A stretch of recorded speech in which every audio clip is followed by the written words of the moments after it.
નહીં કે ધરતી ઉપર. સુનિતા વિલિયમ્સ હમણાં એ અવકાશની અંદર બરાબર છે, એ અત્યારે ત્યાં આગળ એ સ્ટ્રગલ કરી રહ્યા છે. અને તમે માર્કિંગ કરજો, આખા વિશ્વની અંદર કોઈ પણ દેશની પાછળ માતા શબ્દ નથી.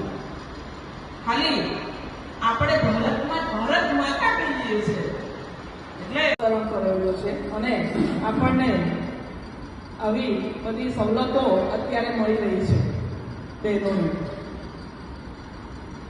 પહેલાના જમાનામાં તો કેવું હતું કે બહેનોને બહુ ઘૂંઘટ પ્રથા, ઓછી માત્રાની અંદર બહાર નીકળવાનું, પડદા પ્રથા, ઘણું બધું હતું. એમ અત્યારે આપણી માતાને યાદ કરીએ. ભારત માતા કી, ભારત માતા કી, ભારત માતા કી, વંદે વંદે વંદે. નમસ્કાર.